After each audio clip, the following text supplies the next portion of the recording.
सहनावतु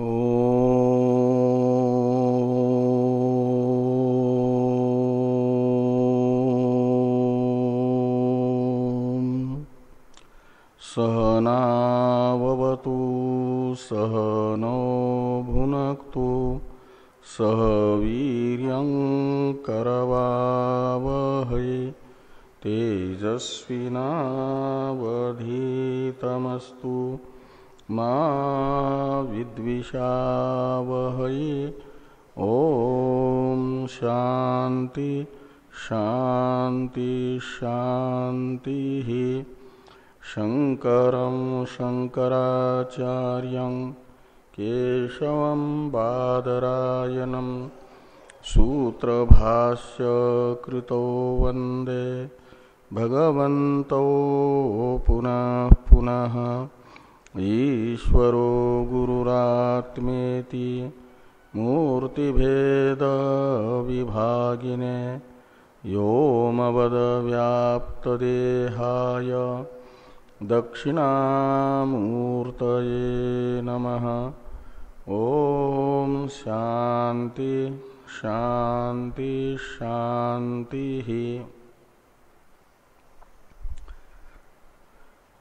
कठोपनिषद के प्रथम अध्याय की द्वितीय वल्ली का विचार हम लोग कर रहे हैं। इस वल्ली के दो मंत्रों का विचार हो गया है, तृतीय मंत्र का विचार प्रारंभ हो गया था, भाष्य भी हुआ। तो तीसरे मंत्र तक की चर्चा हम लोग कर चुके हैं। प्रथम वल्ली में 20वें मंत्र से ज्ञान की प्रस्तुति हुई। नचिकेता ने अपनी आत्मजिज्ञासा 20वें मंत्र में रखी और नचिकेता तीव्र आत्मजिज्ञासु है या नहीं, इसका निर्धारण करने के लिए नचिकेता की यमराज जी के द्वारा परीक्षा ली गई। नचिकेता परीक्षा में उत्तीर्ण हुए और नचिकेता के द्वारा प्रार्थित आत्मज्ञान नचिकेता को यमराज जी देने वाले हैं। नीति बताती है, न्याय बताता है कि दाता को जिसे देना है उसकी प्रशंसा करते हुए दान देना चाहिए। तो यमराज जी नचिकेता को विद्यादान कर रहे हैं, इसलिए नचिकेता की प्रशंसा करते हुए विद्यादान यमराज जी करते हैं। तो नचिकेता की प्रशंसा के लिए द्वितीय वल्ली के प्रथम मंत्र में श्रेय शब्दित ज्ञान तथा प्रेय शब्दित कर्म, इन दोनों को प्रस्तुत करते हुए कहा गया कि ये दोनों स्वरूपतः, फलतः और साधनतः एक दूसरे से विपरीत है, भिन्न भिन्न है। अन्य श्रेय अन्य उतैव प्रेय इत्यादि से। उसमें से प्रेय से विपरीत श्रेय को अपनाने वाला कृतार्थ हो जाता है, उसका कल्याण होता है। और जो योगक्षेम के लिए अविवेक वशात प्रेय का ही वर्ण करता है, वह हीयते अर्थात इससे बताया कि परम पुरुषार्थ मोक्ष से वंचित रहता है। और द्वितीय मंत्र में बताया गया कि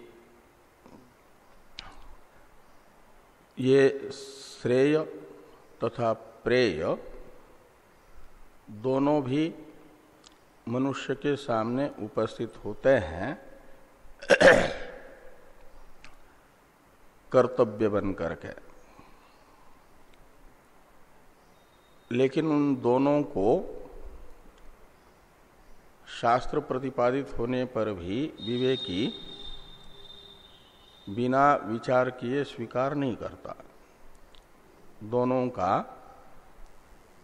विचार करता है, साधन, स्वरूप और फल देख करके, और फिर उसमें से प्रेय का परित्याग करके श्रेय का ही वर्ण करता है धीर विवेकी। और जो अविवेकी होता है वह योग क्षेमार्थ वर्ण कर लेता है प्रेय का। संसार में अविवेकी की मात्रा अधिक है, विवेकी की कम है, और विवेकी ही श्रेय प्रेय का ठीक से विवेचन करके श्रेय का वर्ण कर पाता है। इसलिए अविवेकी की संख्या अधिक होने से वे प्रेय को अपना लेते हैं और मोक्ष से वंचित रहते हैं, संसार में ही बने रहते हैं। ये यहाँ पर द्वितीय मंत्र में बताया गया। तो नचिकेता के मन के भाव को नचिकेता के मुख में देखा। नचिकेता को लगा कि मैं इन दो में से, विवेकी अविवेकी में से कौन हूं।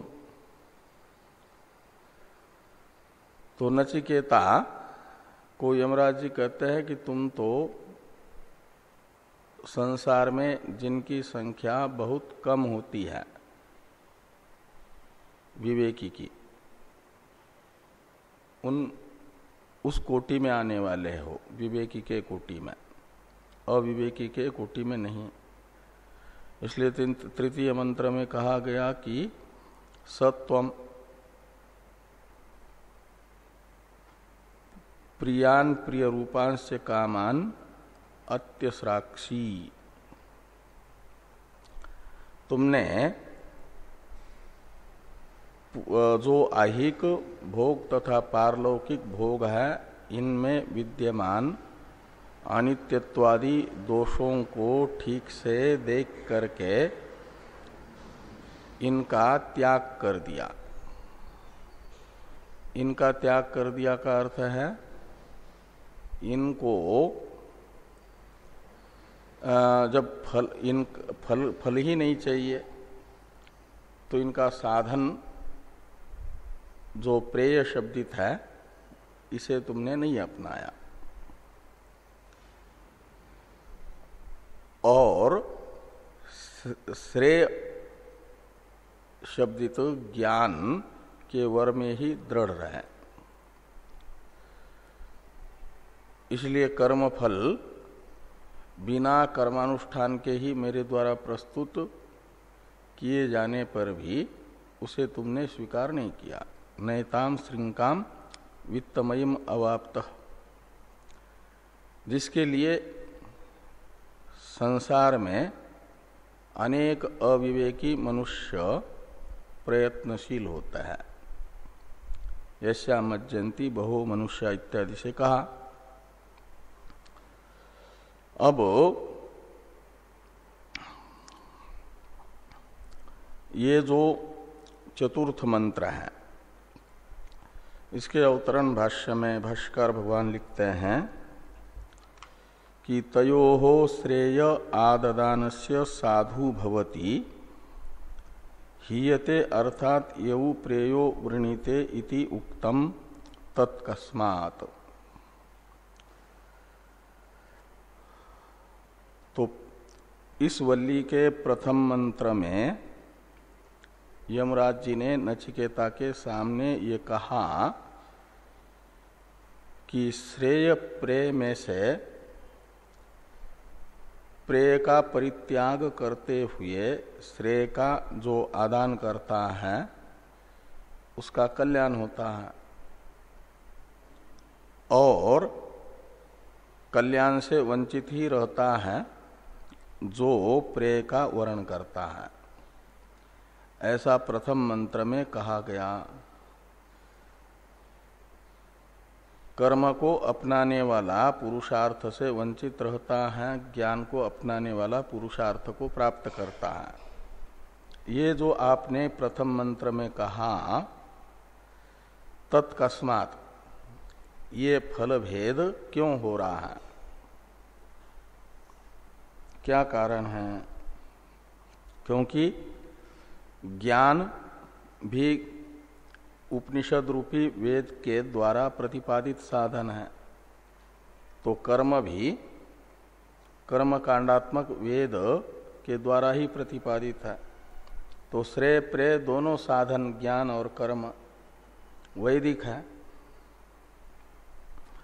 तो वैदिकत्व यानी शास्त्र प्रतिपाद्यत्व रूप समानता दोनों में होने पर भी ये एक को मोक्ष होना, एक को मोक्ष न होना वैदिक साधन से ही ये भेद क्यों हो रहा है, इसका क्या कारण है?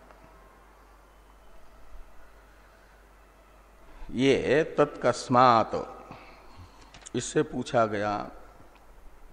अब इसमें हेतु बताया जा रहा है चौथे मंत्र में। चौथे मंत्र का उच्चारण कर लें। दूरम एते विपरीते विसूची अविद्याया च विद्येति ज्ञाता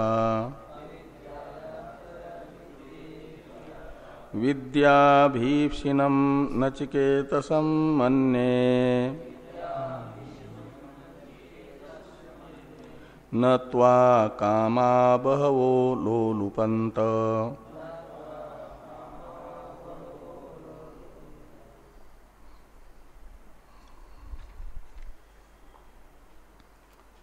तो हे नचिकेत, ये संबोधन पूर्व मंत्र से यहाँ पर भी अनुवर्तित होगा। तो हे नचिकेत, ये ते दूरम विपरीते, ये ते ये सर्वनाम है द्विवचन प्रथमा का। प्रकृत जो दो साधन बताए जा रहे हैं उनका परामर्शक है, श्रेय प्रेय का। इसलिए ये ते यानी श्रेय प्रेयसी, दूरम विपरीत है। दूरम का अर्थ है अत्यंतम, विपरीत विपरीत शब्द का अर्थ है विरुद्ध स्वरूप वाले। ये श्रेय प्रेय वैदिक होने पर भी, वेद प्रतिपादित होने पर भी ये एक दूसरे से विपरीत स्वरूप वाले हैं, विरुद्ध स्वरूप वाले हैं। प्रेय हैं पुरुष प्रयत्नाधीन यानी पुरुष तंत्र, और श्रेय पुरुष तंत्र नहीं है। श्रेय है प्रमाण तथा वस्तुतंत्र।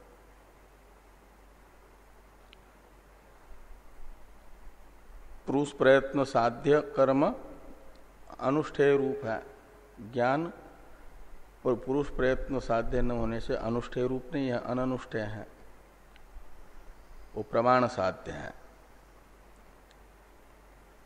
वस्तु साध्य है यानी विषय अधीन है, प्रमाणाधीन विषयाधीन है। तो इस प्रकार इन दोनों का स्वरूप एक दूसरे से अत्यंत विलक्षण है। भले ही दोनों वेद के द्वारा बताए जा रहे हैं, तो वेद प्रतिपादित दोनों होने पर भी दोनों का स्वरूप अत्यंत विलक्षण विलक्षण है। ये दूरम येते विपरीते इससे बताया गया। तो खाली इनका स्वरूपत ही वैलक्षण्य है ऐसी बात नहीं। कहते हैं कि विसूची भी है। दूरम येते दूरम विसूची, इधर भी अन्वय करना दूरम का। तो येते यानी श्रेय प्रेयसी दूरम विसूची यानी अत्यंत भिन्न फल वाले हैं। विसूची शब्द का अर्थ है विपरीत फल वाले। हाँ, वैदिक प्रयोग है विसूच्यो, ऐसा होना चाहिए। जैसे गौरियो बनता है ना, नद्यो, ऐसा विसूच्यो नहीं। हाँ, द्विवचनी है नपुंसकलिंग। हाँ ठीक है, हाँ हाँ ठीक है। लेकिन औंग है ना, औंग को सी आदेश होता है नपुंसकलिंग में भी। जगत जगती जगंती तो नपुंसकलिंग ही है। श्रेय प्रेयसी तो विसूची द्विवचन है। तो ये हो जाता है, ये कहा जा रहा है कि ये ते यानी श्रेय प्रेयसी दूरम विसूची। विसूची शब्द का अर्थ है विभिन्न फल वाले, विपरीत फल वाले।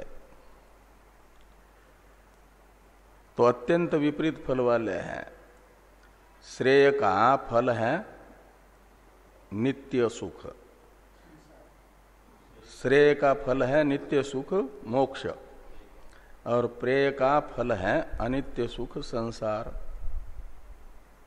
तो इस प्रकार ये अत्यंत विपरीत फल है श्रेय प्रेय का। तो इसलिए इनको कहा गया कि येते दूरम विसूची। तो येते इस सर्वनाम से ग्राह्य श्रेय प्रेय को ही शिष्ट लोग विवेक अविवेक रूप ये होने से, श्रेय विवेक रूप है, प्रेय अविवेक रूप है, इसलिए विद्या अविद्या इस नाम से भी कहते हैं। इसे कह रहे हैं कि अविद्या याच विद्येति ज्ञाता। तो श्रेय विद्या इस नाम से प्रसिद्ध है और प्रेय अविद्या इस नाम से प्रसिद्ध है। अविवेक रूप होने के कारण प्रेय अविद्या कहलाता है और विवेक रूप होने से ज्ञान यानी श्रेय विद्या कहलाता है। तो अविद्या याच विद्येति ज्ञाता, ये श्रेय प्रेय विद्या अविद्या नाम से भी श्रुत्यंतर में प्रसिद्ध है। विद्यांचा विद्यांच यस्तद्वेदो भयं सह इत्यादि में।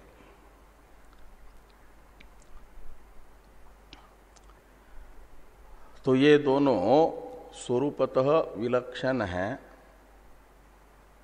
नामतः भी विलक्षण है। विद्या अविद्या नाम है इनका, और फलतः भी वैलक्षण्य है। तो नचिकेता के मुखाकृति को देख करके नचिकेता के मन की स्थिति को यमराज जी समझे कि नचिकेता के मन में आया कि इन दो साधनों में से मैं किस साधन का अधिकारी हूं, मैं क्या चाहता हूं, प्रियोर्थी हूं या श्रेयोर्थी हूं। तो नचिकेता की स्तुति कर रहे हैं केवल विद्यार्थित्व बता करके, जिसके लिए ये सब प्रस्तावना की, दो साधन को बताने की, ये सब। इसलिए प्रथम मंत्र के अवतरण में टीकाकार ने कहा था नहीं कि प्रथमम विद्यार्थित्वेन स्तौति, नचिकेता में विद्यार्थित्व दिखा करके, केवल विद्यार्थित्व दिखा करके नचिकेता की स्तुति करते हैं यमराज जी। तो स्तुति हो रही है चौथे मंत्र के उत्तरार्ध में। विद्याभीप्सिनम नचिकेतसम मन्ये, हे नचिकेत, मैं तुम्हें विद्याभिप्सी मानता हूं। नचिकेतसम त्वाम विद्याभिप्सिनम मन्ये, ऐसा लगाना। मन्ने का करता है अहम। यमराज जी नचिकेता को कह रहे हैं कि मैं तुम्हें विद्यार्थी मानता हूं। अभिप्सी का अर्थ है चाहने वाला। तो विद्या प्राप्त करने की इच्छा वाले तुम हो, जिज्ञासु हो।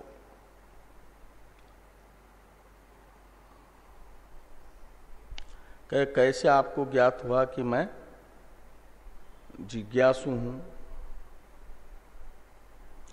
तो कहते इसलिए कि न त्वा कामा बहो अलोलुपंत, प्रलोभन के रूप में मेरे द्वारा प्रस्तुत किए गए अविवेकी के से प्रार्थित, अविवेकी जिसकी निरंतर प्रार्थना करते हैं आहिक पारलौकिक भोगों की, वे हैं काम। और वो एक दो भोग प्रस्तुत नहीं किए मैंने, संसार के सारे भोग अकेले तुम्हारे लिए प्रस्तुत किए, लेकिन वे तुम्हें प्रभावित नहीं कर पाए।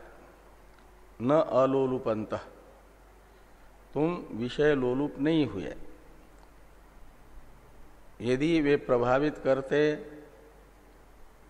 स्वयं के भोग की इच्छा तुम्हारे अंदर प्रकट करने में समर्थ होता है, तो माना जाता कि विषयों से नचिकेता प्रभावित हुआ। विषय लोलुप कहलाता है विषय भोग की इच्छा रखने वाला। तो मेरे द्वारा प्रस्तुत किए गए अनेक विषय तुम्हारे अंदर स्वयं के भोग की इच्छा उत्पन्न नहीं कर पाए। इससे लगता है कि तुम तीव्र आत्मजिज्ञासु ही हो। ये यमराज जी नचिकेता को कहते हैं कि न त्वा कामा बहो अलोलुपंत।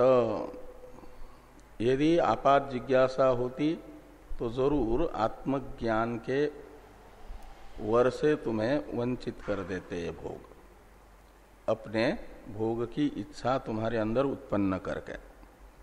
इसलिए तुम विद्यार्थी हो।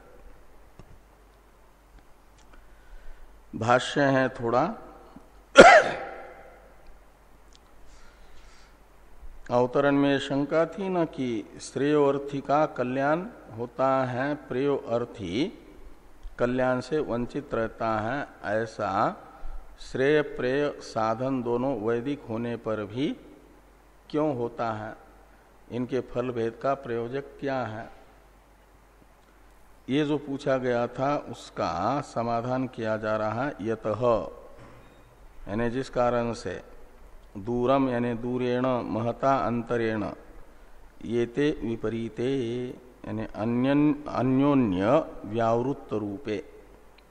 तो येते यानी श्रेय प्रेयसी, दूरम का अर्थ कर दिया दूरेण महता अंतरेण, तो महान अंतर से। तो जैसे अंधकार और प्रकाश का स्वरूप बिल्कुल भी समानता नहीं है दोनों में, वैलक्षण्य ही वैलक्षण्य है। ऐसे अंधकार प्रकाश के तरह यह विवेक अविवेक रूप होने के कारण इन्हें कहा जाता है महता अंतरेण विपरीते, का मतलब अत्यंत विलक्षण स्वरूप वाले, स्वभाव वाले। विपरीत का अर्थ कर दिया अन्योन्य व्यावृत्त रूपे, बिल्कुल समानता है नहीं स्वभाव में। तो ऐसा क्यों? तो कहते इसलिए कि विवेका विवेकात्मकत्वात् तमः प्रकाशो इव। तो जैसे अंधकार और प्रकाश ये एक दूसरे से अत्यंत विपरीत स्वरूप वाले हैं, वैसे ही श्रेय प्रेय भी विवेक अविवेक रूप होने के कारण अत्यंत विपरीत स्वभाव वाले हैं।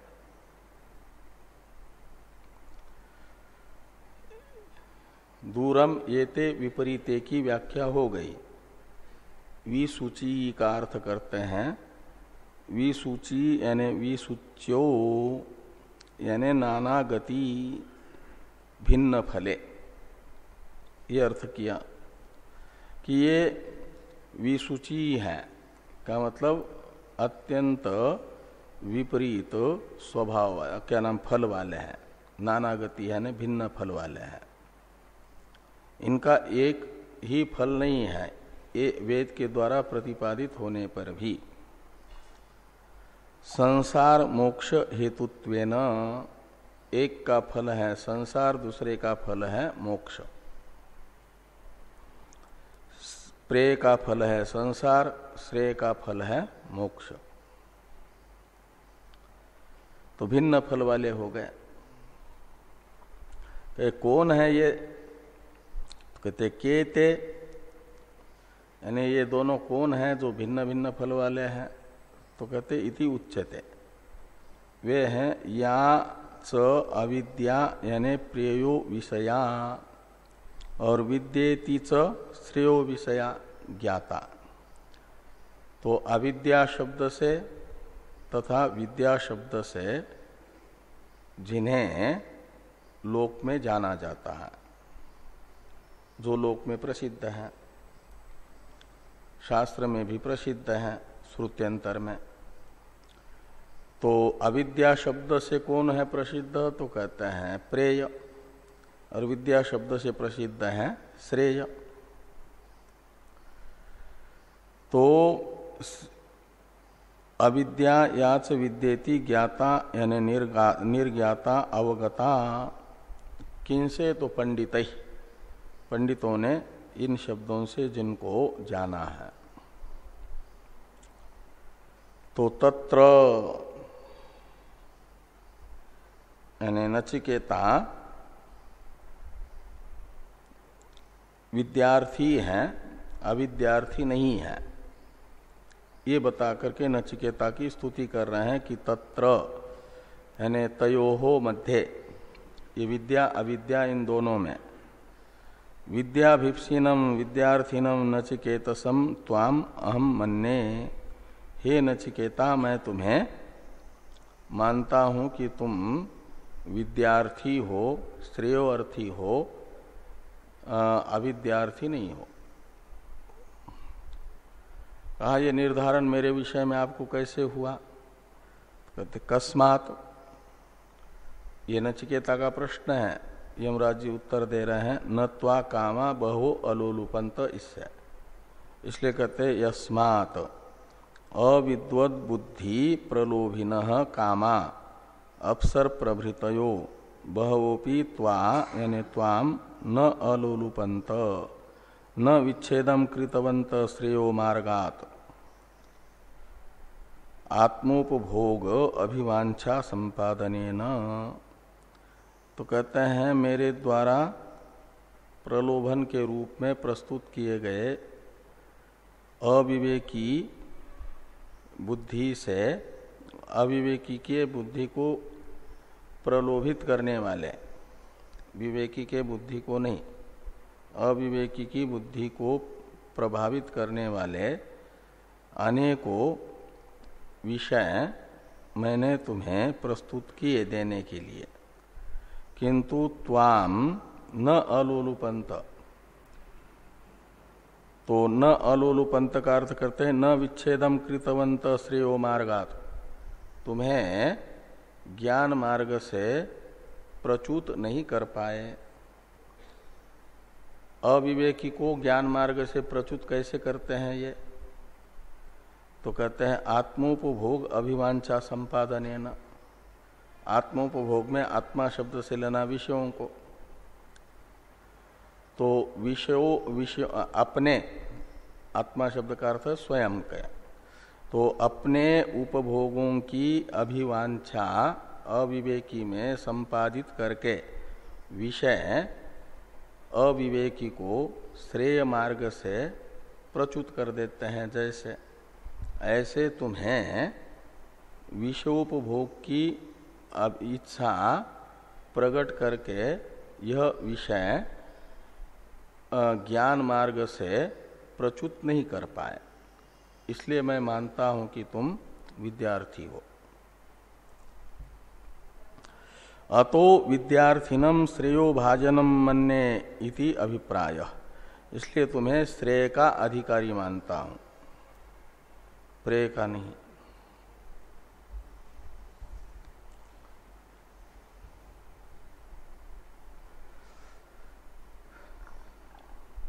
तो जो प्रेय के अधिकारी होते हैं वे कैसे होते हैं? संसार के अधिकारी, उनका वर्णन आ रहा है आगे। अविद्यायामंतरे वर्तमाना स्वयं धीरा पंडितम मन्यमाना दंद्रम्यमाना पर्यन्ति मूढ़ा अंधे नैव नियमाना यथांधा।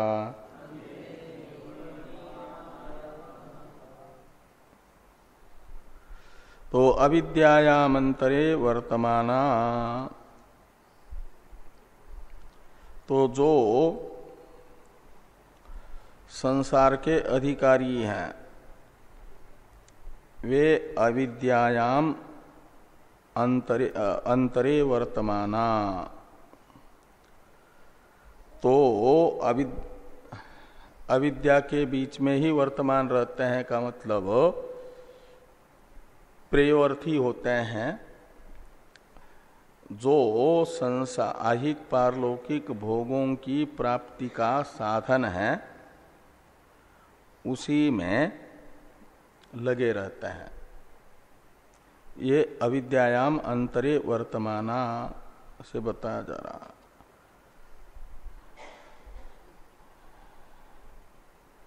संसारासक्त ही रहते हैं।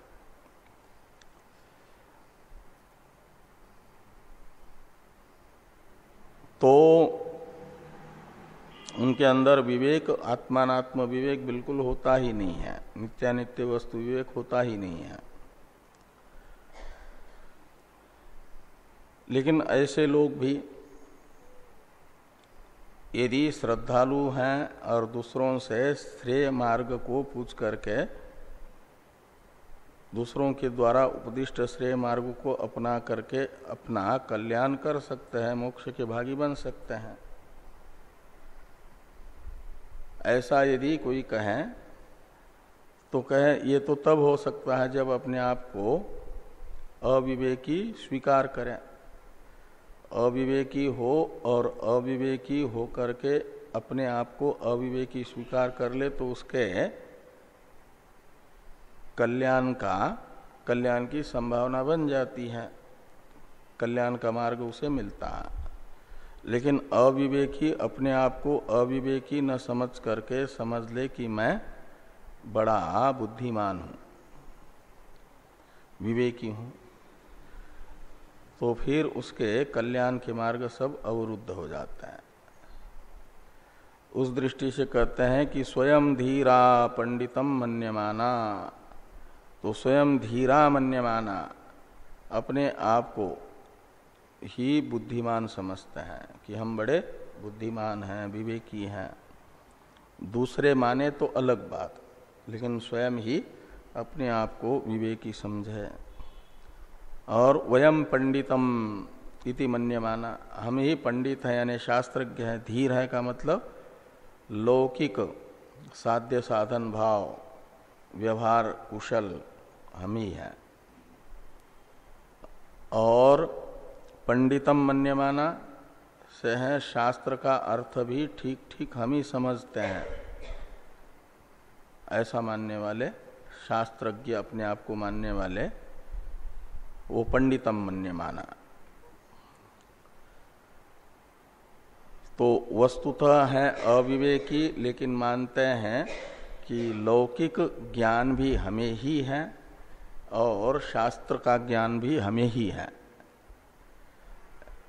ऐसे लोगों की ऐसा अभिमान करने मात्र से मुक्ति नहीं होती, अभी तो वे तृतीय मार्ग में ही पड़े रहते हैं। इसलिए कहते हैं दंद्रम्यमाना पर्यंति मूढ़ा। तो वे अपने आप को भले ही धीर पंडित मान ले, लेकिन हैं कैसे शास्त्र और शिष्टों के दृष्टि में, तो यमराज जी कहते हैं मूढ़ा, अविवेकी है, मोहग्रस्त हैं। वे दंद्रम्यमाना है, द्रम धातु है गति अर्थ में, और उस गत्यर्थक द्रम धातु से कुटिल अर्थ में यंग प्रत्यय होकर के दंद्रम्यमान शब्द बनता है। उसका अर्थ निकलता है अत्यंत कुटिल गति को प्राप्त होने वाले। तो अत्यंत कुटिल गति है, आज मनुष्य है तो कल कीट पतंग बन जाए, सुअर बन जाए, चूहा बन जाए, बिल्ली बन जाए। तो ये अत्यंत कुटिल गति है। तो दंद्रम्यमाना का अर्थ है अत्यंत कुटिल कर्मगति को प्राप्त होने वाले, कर्मफल को प्राप्त करने वाले, निंदित कर्मफल को प्राप्त करने वाले।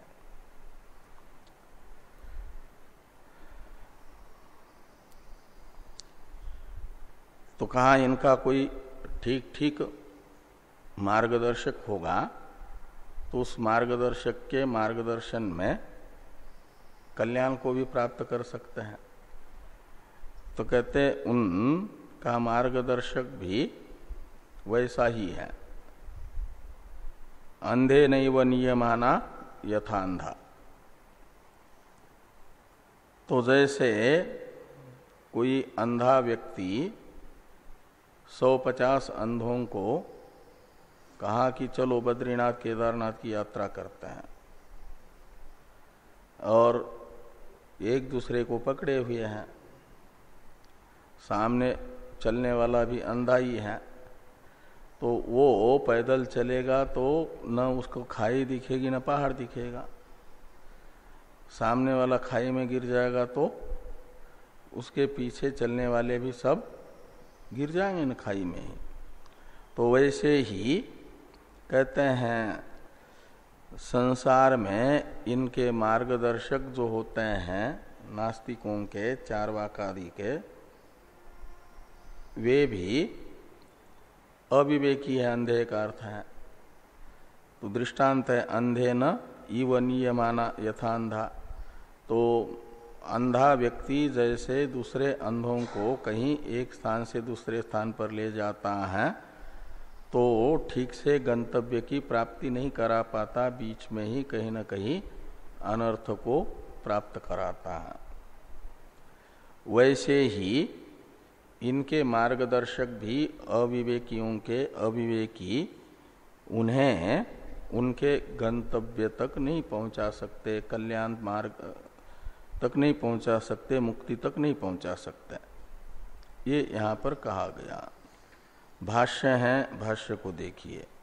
ये तो संसार भाजना, भाजन शब्द का अर्थ होता है अधिकारी। तो संसार के यानी जन्म मरण के ही अधिकारी हैं जो, वे कैसे होते हैं? तो अविद्यायाम अंतरे, अंतरे शब्द का अर्थ कर दिया मध्य घनीभूते इव तमसी। अविद्यायाम अंतरे का अर्थ कर दिया घनीभूत अंधकार में। वर्तमाना यानी वेष्ट्यमाना। और वो घनीभूत अंधकार क्या है?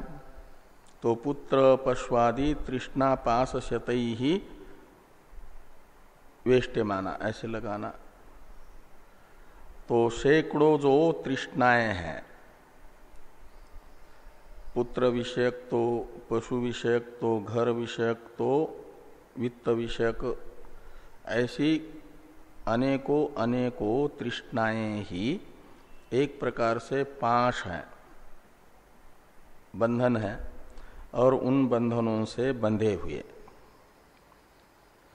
ये अविद्यायाम अंतरे वर्तमाना शब्द का अर्थ है। अनेकों प्रकार की कामनाएं चित्त में पाले हुए। और वयम धीरा प्रज्ञावंत, हम धीर है यानी प्रज्ञावान हैं, यानी लौकिक व्यवहार को ठीक ठीक से हम ही समझ पाते हैं, ऐसा अभिमान करने वाले। और पंडिता यानी शास्त्र कुशलाश्च इति मन्यमाना, ऐसा अभिमान करने वाले। और ते दंद्रम्यमाना, दंद्रम्यमाना शब्द का अर्थ करते हैं अत्यर्थम कुटिलाम अनेक रूपाम गतिम गच्छन्तो जरा मरण रोग रोगादि दुखम परियंती। तो अनेकों प्रकार की जो ऊंच नीच योनियां हैं, निकृष्ट से निकृष्टतर निकृष्टतम, उनको प्राप्त करते हुए जरा मरण रोग आदि दुखों को ही प्राप्त करते हैं, दुखों से घिरे रहते हैं। क्यों? तो कहते हैं मूढ़ा, अविवेकी हैं, जिस कारण से। मूढ़ा यानी अविवेकी ना। तो ये तृतीय मार्ग में ही पड़े रह रहे हैं, जाय स्वमृय स्व में ही। ऐसा क्यों हो रहा है? तो कहते इसलिए कि अंधे नैव नियमाना यथा अंधा। तो अंधे नैव का अर्थ करते हैं दृष्टि विहीनेन एव नियमाना विषमे पथि। तो विषम मार्ग में एक अंधा कहीं अंधों की टोली को मार्गदर्शक बनकर के ले जा रहा है, तो कहीं न कहीं बहुत बड़ी खाई में ही वह गिरा सकता है, गंतव्य तक पहुंचा नहीं सकता। तो यथा बहु अंधा महांतम अनर्थम रिच्छन्ति, बड़े दुख को प्राप्त कर लेते हैं। तद्वत ऐसे ही यह अभिमानी असुर संपत्ति से युक्त संसार में बार बार जन्म मरण का ही अनुभव करते हैं। ये अपने आप को बुद्धिमान समझना, शास्त्रज्ञ समझना, गीता के 16वें अध्याय में आसुरी संपत्ति बताई है।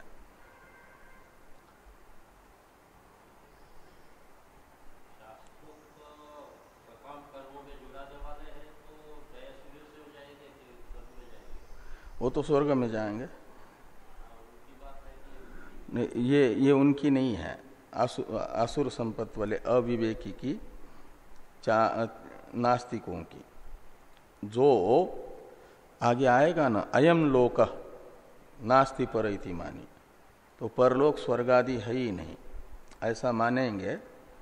इसी लोक को मान रहे हैं प्रत्यक्ष प्रमाण से अवगत होने वाले। तो चार वाकादि है।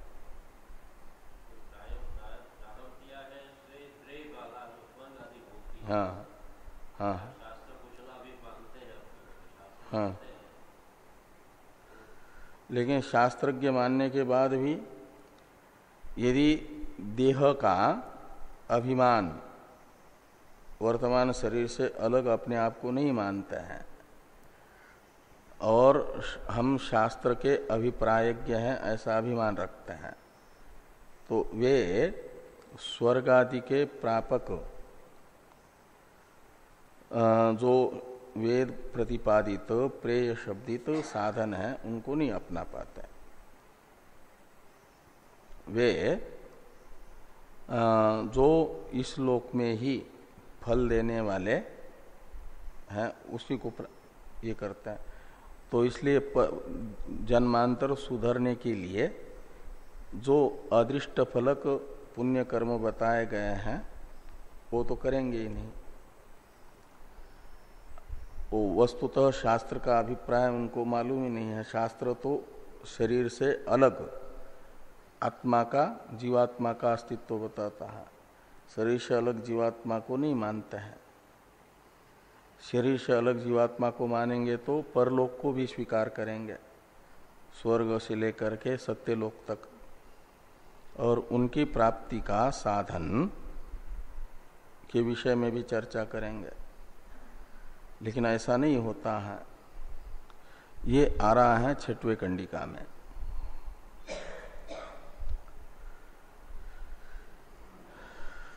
तो दंद्रम्यमाना यानी अत्यर्थम कुटिलाम अनेक रूपाम गतिम गच्छन्तो जरा मरण रोगादि दुखई परियंती परिगच्छन्ति मूढ़ा अविवेकिनो अंधे नैव दृष्टि विहीनेन एव नियमाना विषमे पथि यथा बहो अंधा महांतम अनर्थम रिच्छन्ति तद्वत्।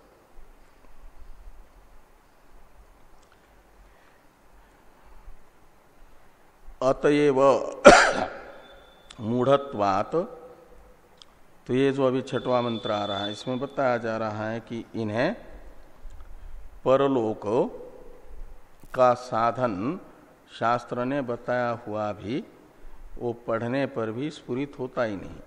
स्वर्ग कामो यजेत वाक्य पढ़ेंगे लेकिन उसके गहराई का पता ही नहीं चलेगा। इसका अर्थ ही समझ में नहीं आएगा। शरीर से अतिरिक्त आत्मा को समझने वाला, पुनर्जन्म को स्वीकार करने वाला, वो तो ऐसा हो सकता है, लेकिन ऐसे नहीं है। यानी गीता की ये जो आसुरी संपत्ति गीता की बताई है उनका वर्णन है, उनसे युक्त जो है।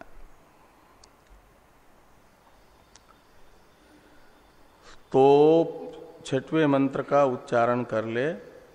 न सांपराय प्रतिभाति बालम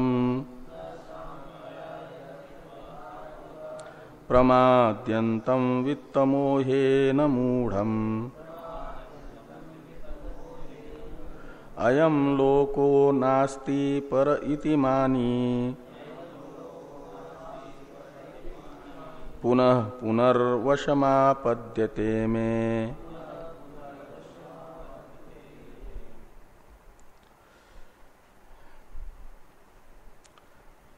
तो सांपरायः प्रमाद्यन्तं वित्तमोहेन मूढ़म बालम न प्रतिभाति, ऐसा अन्वय करिए। बालम के दो विशेषण हैं, प्रमाद्यंतम और वित्तमोहेन मूढ़म, ये दो विशेषण हैं बाल के।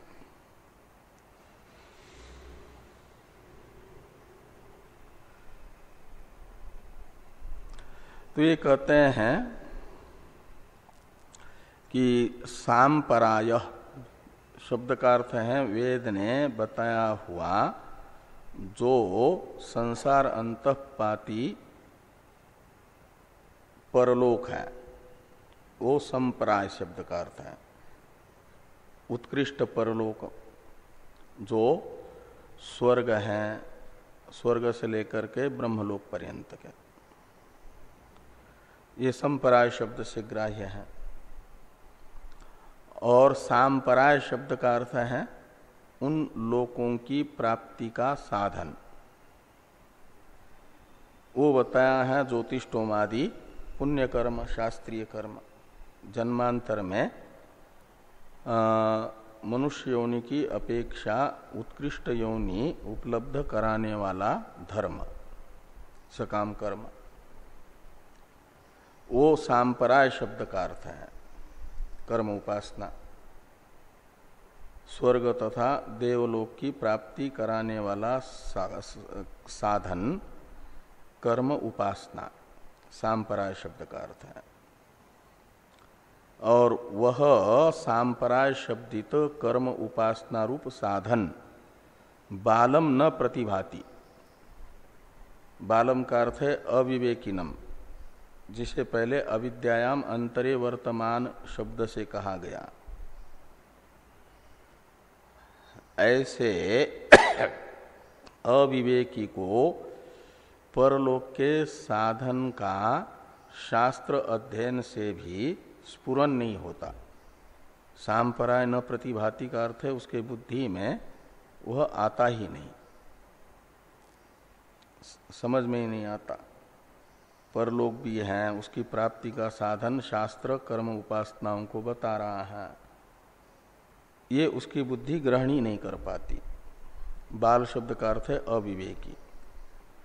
तो बाल शब्द से कोई छोटे बच्चे को, अल्पवयस्क को न समझे, इसके लिए दो विशेषण है, प्रमाद्यंतम वित्तमोहे न मूढ़म। तो जो प्रमादी है, यानी प्रमाद कर रहा है, अपने उत्कर्ष के साधन के प्रति प्रयत्नशील नहीं है। क्यों? तो आहिक भोगों में ही आसक्त होने से, आहिक भोगों में ही आसक्ति के कारण परलोक की प्राप्ति के साधन में प्रयत्न नहीं कर रहा है, उसे प्रमादी कहा जा रहा है, प्रमाद्यंतम। और वित्त मोहेन मूढ़म, तो मानुष वित्त के प्रति जो मोह है, उस मोह के कारण जो मूढ़ है, ये नहीं समझता कि शास्त्र में तो वित्तेषणा भी बताई है। शास्त्र मार्ग पर चलने वाला चाहता है वित्तम में शात, लेकिन किसके लिए? तो अथ कर्म कुर्वीय, तो कर्म करने के लिए मानुष वित्त की भी इच्छा करता है। यदि मानुष वित्त नहीं होगा तो यज्ञादि अनुष्ठान हम नहीं कर पाएंगे। यज्ञादि अनुष्ठान के लिए हमें वित्त प्राप्त हो, ये तो शास्त्रानुसार जीने वाले व्यक्ति के अंदर की भी कामना है। वो वित्त से मोहित नहीं है, वित्त को साधन समझ रहा है धर्म का। धर्म करने के लिए वित्त की जरूरत है, और ये वित्त को साध्य समझ बैठता है, और इसलिए वित्त मोहेन मूढ़, तो साधन को ही साध्य समझ करके उसी को लक्ष्य बना करके बैठा हुआ है, उसके कारण वो प्रमाद कर रहा है। वित्त होने पर भी धर्मानुष्ठान नहीं कर रहा है, परलोक प्राप्ति के साधन में प्रयत्नशील नहीं है।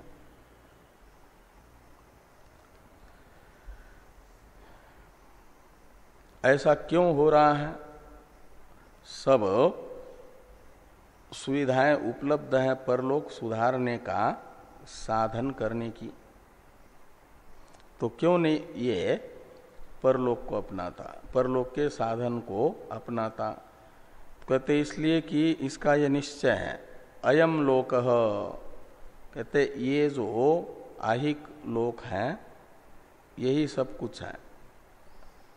नास्ति परह लोक, तो परलोक है ही नहीं,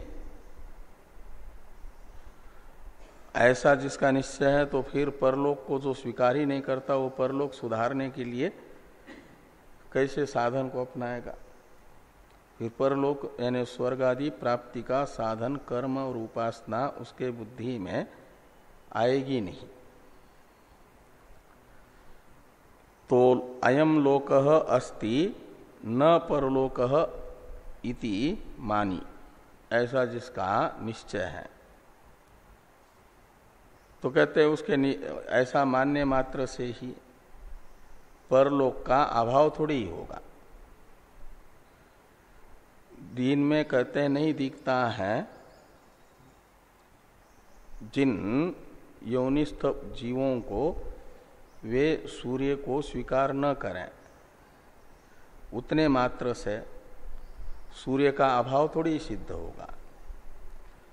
ऐसे इन अविवेकियों को अभिमानवशात परलोक प्रतीत नहीं हो रहा है, वे स्वीकार नहीं कर रहे हैं, इतने मात्र से परलोक नहीं होगा ऐसा तो नहीं है। तो परलोक है और परलोक प्राप्ति का उत्कर्ष का साधन नहीं किया जन्मांतर के, तो फिर पापवशात जाए स्वमृय स्वमार्ग को ही प्राप्त होंगे। वो कह रहे हैं यमराज्य की पुनः पुनर्वशम में आपद्यते, बार बार मेरे वश हो जाते हैं, अधीन हो जाते हैं। तो पुनः पुनः में वशम आपद्यते ये हुआ। इसका भाष्य है, इस पर चर्चा हम लोग कल करते हैं। अच्छा, कल तो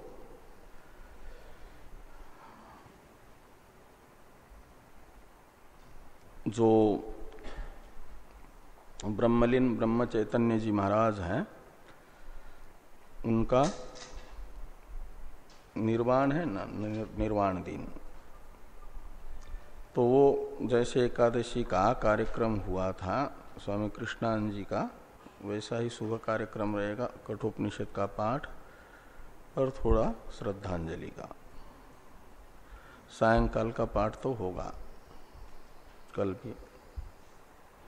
ओम सहनावतु सहनो भुनक्तु सह वीर्यं करवावहै तेजस्विनावधीतमस्तु मा